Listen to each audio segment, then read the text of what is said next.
je dis bonsoir à tout le monde et vous dis bienvenue dans le Ciné Saloum et au Sénégal, pays de la Teranga. Donc là, nous sommes des membres de l'association sénégalaise tourbalaise ici au Sénégal, comme Bibi et aussi en France. Nous qui sommes au Sénégal, nous œuvrons pour la santé de la population au niveau des îles du Saloum. Donc je vais raconter un peu d'historique par rapport à ce qui a amené Bintou à créer cette association. Les îles du Saloum sont très enclavées et il n'y a que des petits villages au fin fond de la mangrove parce que c'est des gens qui ont souvent voulu s'éloigner des guerres tribales. Et c'est ce qui a fait qu'ils ont habité au cœur des îles du Saloum. Donc Moundé est un village dans les îles du Saloum, comme tant d'autres aussi. Il y a Moundé, il y a Falia, il y a Bassoul, Bassar, Ngadjor, Siwo, Djirnda, Djondouar, Nyodjor, comme il y a tant d'autres aussi. Et ces gens-là, quand il y avait une femme qui était enceinte, quand elle devait accoucher, il y avait souvent des problèmes de santé. Soit la femme perdait son accouchement, ou perdait son enfant, ou perdait sa vie. Et Bintou, quand elle est allée en France, la première des choses pour elle était d'aider la population des îles du Saloum, du côté surtout sanitaire. Parce qu'il y avait souvent le cancer, le paludisme aussi, ou bien le cancer de col, le cancer du sein et le cancer de col de l'utérus. Ce qui fait que ça donnait vraiment beaucoup de décès au niveau des îles. Elle a été consciente de ça et elle a dit qu'elle va créer une association pour aider ces gens des îles du Saloum. Sa première initiative était après l'association créer ce qu'on appelle Octobre Rose pour le cancer du col de l'utérus et des seins. Et qu'on en a fait un peu partout dans les différents villages des îles du Saloum. Et surtout aussi en terre ferme, là où en Dangan, où on habite maintenant, à Fimla, en Dangan Campement, à Gilor, à Yayem, à Djofior, à Gandiaï, aussi dans le département de Foundiougne, où il y a aussi beaucoup de villages qui ont été visités et à qui on a donné des traitements au niveau de ces femmes. Donc pour elles, c'était le fait qu'il y ait une synergie d'action pour aider ces femmes. L'autre aspect aussi était le projet de Moundé. Moundé aussi étant une île qui n'avait rien, même pas une case de santé. On a fait une case de santé et on en a créé un poste de santé. Et on veut maintenant un hôpital de dernier cri au niveau du village de Moundé. Parce que c'est le seul village qui est sur une terre qui a 5 ou 6 km de passage où on peut vaquer à nos besoins, qui est en communication avec Siwo, avec Djogan et avec Falia. Si aujourd'hui on avait un hôpital au niveau de Moundé, tous ces gens-là pourraient marcher ou bien prendre la charrette et venir à Moundé. Par contre aussi, il y a d'autres villes qui sont à peu près à côté avec lesquelles les gens doivent venir en pirogue. Mais il fallait quand même qu'il y ait une initiative pour que ces gens-là aient leurs premiers soins pour au moins sauver des vies.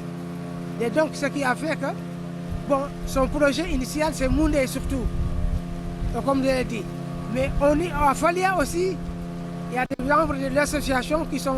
font partie et qui ont fait bénéficier de l'Octobre Rose. Donc ce qui fait que vraiment on veut bien élargir le secteur. Mais Bintou, sa vision, c'est surtout Moundé et les îles du Saloum.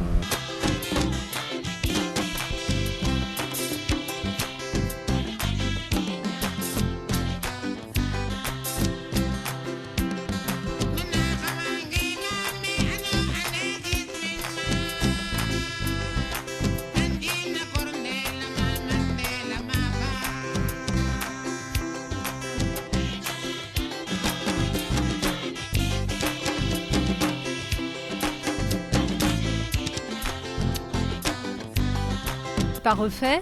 Bon, non, c'est pas possible. C'est pas possible. Et qui va faire le barrage? Bon, les villageois, avec l'association. Alors, les villageois, l'association va amener ses maigres moyens et les villageois vont faire de la force pour refaire ce barrage. C'est un travail donc. Et donc ce travail donc, se fera au niveau du village. Et par rapport à l'élévation du niveau de la mer, il faut quand même un barrage qui soit solide. Avant tout, je salue le chef du village qui m'a donné la parole en tant qu'adjoint au chef du village. Je salue aussi l'imam du village avec les chefs coutumiers. Bon, je salue aussi les autorités du village, quoi. Bon, je fais cet appel à Monsieur le Président de la République, Monsieur Macky Sall, avec son gouvernement, les ministres, les directeurs généraux et les bonnes volontés à nous aider à diminuer l'enclavement au niveau des îles de Saloum. Monsieur le Président, pour évacuer un malade ici à Moundé, pour l'évacuer à Founioun, c'est autre chose. Parce que si tu n'as pas de pirogue ou bien une vedette médicalisée, tu vas louer une pirogue de 30 000 francs, voire 50 000 francs. Tu achètes du carburant 40 litres qui coûte 22 000 francs. Avec tout ça, la charrette vous attend pour l'évacuation à l'embarcadère où se trouve la pirogue. Voilà, Monsieur le Président. Pour diminuer tout ça, il faut une vedette médicalisée. Rapide d'ici Founioun, dans les îles de Saloum, d'ici dans les îles de Saloum, jusqu'à Founioun, il court 30 minutes au maximum pour aider les malades, quoi. Sinon, ça ne va pas. De l'autre côté, pour diminuer l'enclavement aussi, il faut aider Bintou Fall. On appelle Bibi, qui travaille avec l'association Nyomin Katirbolo qui sont basés en France. Et il y a des Sénégalais qui travaillent avec eux, comme Bintou Fall. Bintou, en 2021, il est venu ici au village en nous proposant qu'il voulait construire un centre de santé ici à Moundé pour qu'il couvre les villages environnants. Donc, comme vous voyez ici, il y a d'autres villages qui sont là. Il y a 22 villages qui se trouvent dans les îles de Saloum. Et dans chaque village, il y a un poste de santé. Vous voyez? Et dans ces villages-là, on compte la population 1000 voire 3000. Les grands villages comptent 3000 personnes. Ici à Moundé, on a une population de 1424. Donc pourquoi pas on n'obtient pas un centre de santé? C'est ça que nous demandons à Monsieur le Président de la République de nous aider, nous les gens qui vivent dans les îles de Saloum, pour qu'on puisse diminuer l'évacuation des malades. Parce que c'est trop dur, c'est difficile. Le 6 octobre passé, j'ai perdu ma tante qui s'appelle Djaïndour. Je l'ai évacuée à Founioun, arrivé à Founioun. On me dit qu'on va continuer à Fatick pour faire le scanner avec les travaux qui sont à la route de Ndahonga jusqu'à Fatick. Arrivé à l'hôpital, après le scanner, on est revenu ici à Founioun avec les travaux, avec l'enclavement de la route, quoi. Arrivé à Founioun, le lendemain, la maman est décédée. Tout ça à cause de l'évacuation qui est trop difficile, quoi, pour le village, quoi. Bon, ce terrain-là est dédié par le village, la population du village, qui sont tenus faire une réunion générale pour donner Bintou 8 hectares-là, pour qu'ils puissent travailler ce centre de santé. Voilà ce que je voulais résumer pour éclaircir le projet de Bintou à cause du centre de santé, pour que tous les villages qui sont dans les îles de Saloum, au lieu de partir à Founioun, de rester ici dans les îles, se soigner maximum mal. Vraiment, c'est ça que je voulais lancer, vraiment.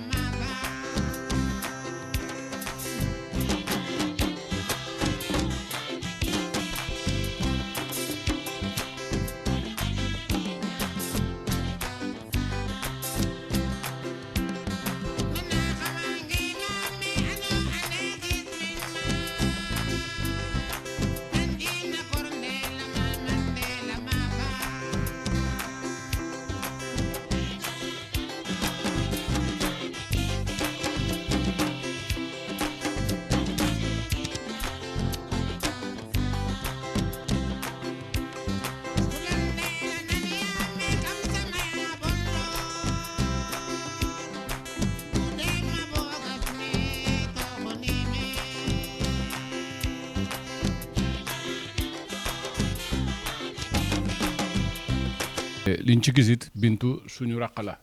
ñu ñoo bokk baay projet bi yàgg na trop bu mu fiy ñëw yàgg na wax dëgg mu ngay def kémti lay kattanam di ko dox pour njëriñu réew mi ñëpp la koy defal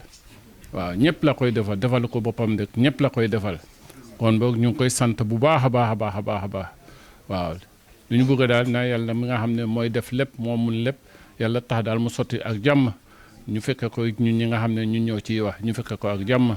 waaw loolu daal la ñuy ñaan te bu soobee yàlla dina am. asalaamaaleykum maa ngi leen di nuyu di leen di jaajëfal di leen di dalal ci yoon bu rafet bii ngeen jaar ndax yoonu géej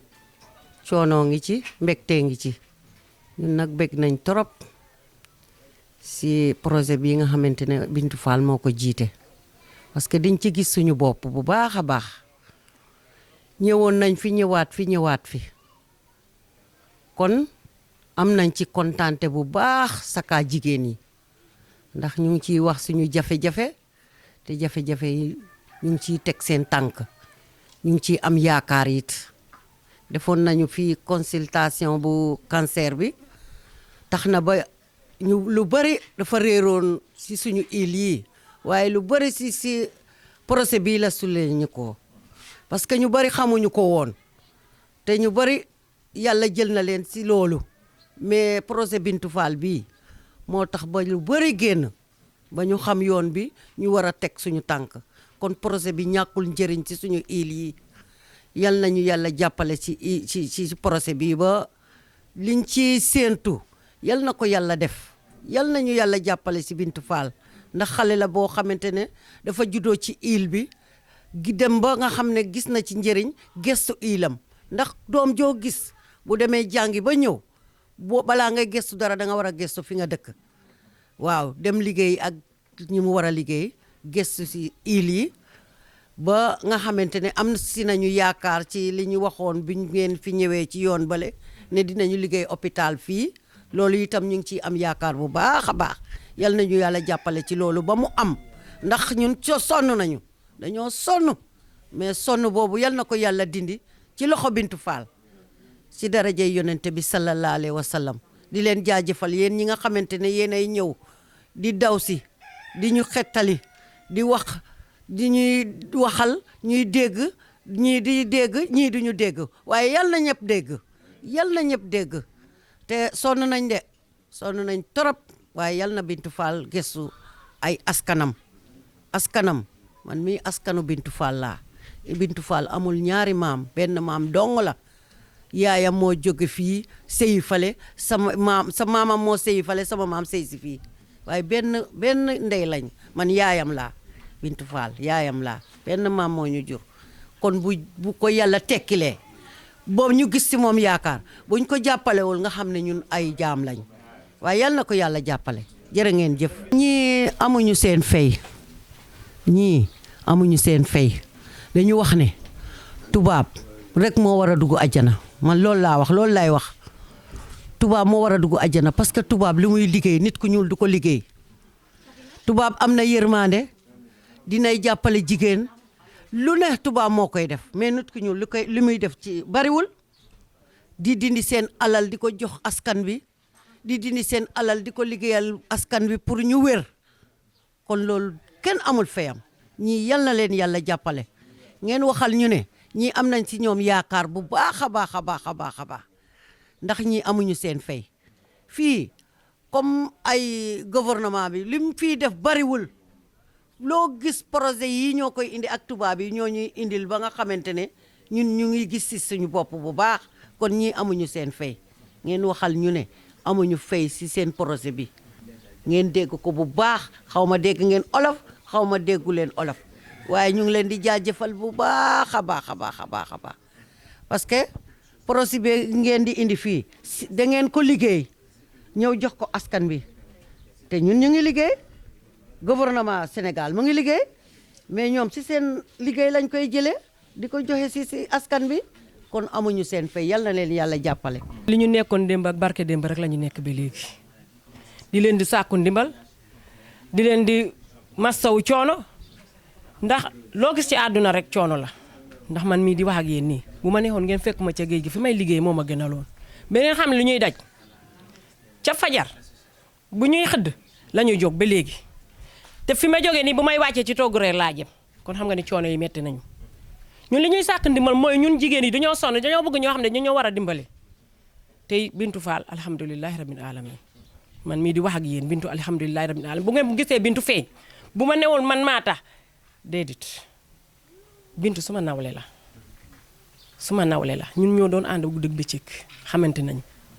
Bintu bu ma ko woon tey ne lii laa bëgg tey mu faj si ko Bintu seen kër laay sey ndax fii may sey kale mooy sama jëkkër ku ñaaw kooku noonu ki gis paa boobu kii nii gis ngeen paa boobu mooy sama jëkkër moom laay woowee paa bu rafet sant Fall ma leen di gërëm nag bu baax a baax dispensaire bi ngeen di wax ñun loolu moo ñu soxal ay ñun ñu di wax nii màgg nañu man nee naa biñ ma yóbbu ba dellu si waat gisuma benn résultat yu set laa wax ne yàlla bu ma yàlla mayati doom te ba léegi loolu la ma yàlla defal dama koo ñaanu ma ne yàlla bu ma yàlla mayati doom may matu ji suma doom di ma yóbbu dafa ñaaw sama taaw di ma yóbbu may matu ji dafa ñaaw mais dañuy sàkk ndimbal ngeen dimbale ñu tubaab yi ngeen di indi fii ci île yi alhamdulilahi rabbil alamin ndax mënoon ngeen a dem ci procès yi di ñaan mu tex mais yomb na ndegam yomb na nag yéen ñi ngeen xam ne yéen toll foofu na ngeen yombal pour suñu île yi mu mun a yomb waaye bu ngeen di ñaani muy jafe day xaw a doy waar mais affaire bi day xaw a yàgg tuuti man damaa dem ba bugg a découragé mais ma xam ne damaa gis li may liggéey ni mu jafee te damay ut lu ma am te mënu maa am kon yéen ñiy uti ni may def noonu ngeen di def ñu leen di jaajëfal nag jërë ngeen jëf. délégation bi jóge Ndangaan ak bu jóge bitim réew yëpp maa ngi leen di nuyu te di leen won suñu mbégte bu baax a baax te di leen yegal ne kontaan nañu bu baax am mbégte bu rëy tey dañoo defe ne waa bitim réew yëpp ñoo wàcc fal yi di nuyu Bintu Fall di ko gërëm te di ko sant ndax xëy na boo gisee tey lii egsi fii moom la maa ngi gërëm it takkillaay mi ndax mu doon naa wax ne bu Bintu Fall wootee may mu yem këram waaye toujours day ñëw suma kër ñëw na fa ci suba fekkuma fa sax mu sànni ma vocal bi ma demee ba joon waar boobu laa ko liir bi ma ko liiree ba pare tontu ma ko sax suma portable fay li nga xam ne moom ngeen di dox am nañ ci mbégte bu rëy am ci kontante bu mag man mi ba ngeen njëkkee ñëw Foundiougne ci yoon boobu bokkoon nañ ci bi ngeen di def seet ñi am cancer bi commencement ba ci première boobu dara xewagul ñun ñii ñoo jógoon dem ba Foundiougne ngeen di woote ñuy dem ngeen di ñëw ñun ñuy leen gis duñu wax ne bu leet ñu ngeen doog a ñëw fii wax ñu waxu Bintu Fall déedéet miin nañ ko léegi ñu ngi koy bugg a miin buñ ko miinul it ñu ngi koy bugg a miin dafa nekk loo xam ne jigéen du doyal te lu jigéen barile du doyal day bugg ngeen dollil ko rek ñu leen xamal ne ñoo ngi ci seen ginnaaw suba ñoo ngi ci seen ginnaaw démb ak barke démb lii ngeen di wax ne hôpital bii ngeen di wax ñun dañoo kontaan sax bi foog ne dafa egsi ndax dañ kaa yàkkamti torop yàkkamti nañ hôpital bi torop bi fi ñoom Bintu ñëwee ci at boobu ñuy wax fii affaire hôpital bi man la suma doom wasi noonu ci gaal bi ma jël jaasi paaka bu rëy daggee ko jumbax bi ci yoon bi ndax da boobu maa ngi koy yóbbu joon waar ci fajar mu wasin ci gaal gi te yoruma dara ma jël paaka bu rëy daggee ko jumbax bi yàlla ma dimbale ba doom bi dund sax waaye su dee woon ma am problème te doom bi dafa tuuti woon ba ñu yóbbu ko pédiatrie matul kon bu ngeen ñëwee tey ñëwaatal si li nga wax léegi bi fi Bintu yu doog a ñëw man mii maa doon yóbbu sama doom joon waar ji mu nekk jigéenu wel ñu dem ba si yoon bi mu wasin bi mu wasinee ci yoon bi ànduma ak benn siso mbaa lu mel ni lancet ma laaj borom gaal bi ndax yor nga jaasi mu ne ma yor naa fi paaka bu mag bu xomaak ma ne ko abal ma ko léegi bi ma ko joxee ma xëcc jumbax bi ratta ko ba mu gudd ma dagg suma lafu ser bi takkukaay bi takk jumbax bi ba mu dëgër ma takk ko ba dagg ko nag laxas ko yóbbu ñu doog a dem cordon ombilical bi yaa ko dagg ak paaka maa ko dagg ak paaka ndax lu waral loolu ñàkk pexe boo amul pexe rek il faut nga utal sa bopp pexe léegi bi ñu demee ba hôpital doom bi motul ñu ne dañ koy yóbbu pédiatrie ma tiit ci sama bopp ndax doomu jàmbur yi ma dagg jumbax bi su ko dara jotee maa jur yaay ji waaye juruma baay bi bu doom ji amee problème rek man mun naa am problème waaye yàlla dimbale na ma ba doom baa nga ne dara jotu kon tey hôpital bii ngeen di wax dafa mel ni ñun jigéenu Falya ñun ngeen koy waxal kii Birama mi yore hôpital bi nee na leen barke démb rek am na jigéen bu wasin fii ci tefes bi fii àjjuma affaire hôpital bi moom yàkkamti nañ ko bu baax a baax ndax bu hôpital nekkee fii nga jël sa vedette daw fa mbaa nga dugg ci saret bala nga am coono ci yoon bi xëy na nga yegg fa partenaires yi nga xam ne ñoom ñooy jóge bitim réew gis nañ leen sant nañ leen yaakaar nañ leen di leen won suñu mbégte bu baax a baax si ñëw bi ñu ñëw fii di leen xamal ne ñun waa Falya jigéenu Falya góoru Falya ñoo ngi ci seen ginnaaw ñoo ngi ci seen kanam ñoo ngi ci seen ginnaaw ñu ngi ci seen kanam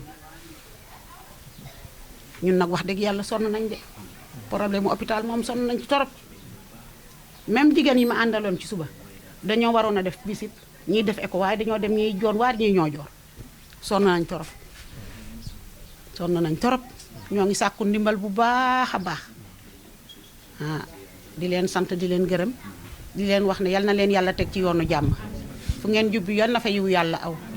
fu ngeen jublu yal na fa yiwu yàlla am lii ngeen di wax nii yal na antu liggéeyu projet nag moo mel noonu rek dafa gaawul danga koy signé tey nga foog ne dina ñëw tey mu jëm ñaari at ba mu jógi sax ñi nga koy bokkal mbaa ñi nga koy waxal dañuy mujj di wax ne dangay fen man xam naa ci dara man léeg-léeg damay dox dara sax dootuma ñemee wax ak nit ñi ne signé naa dara damay toog ba bu ñëw mbaa ñu ne ma suba bu ñëw ma doog a wax ni ñu ne lii damaa ko signé woon ndax danga koy signé du yegg si ñu ne la dangay fen jërë ngeen jëf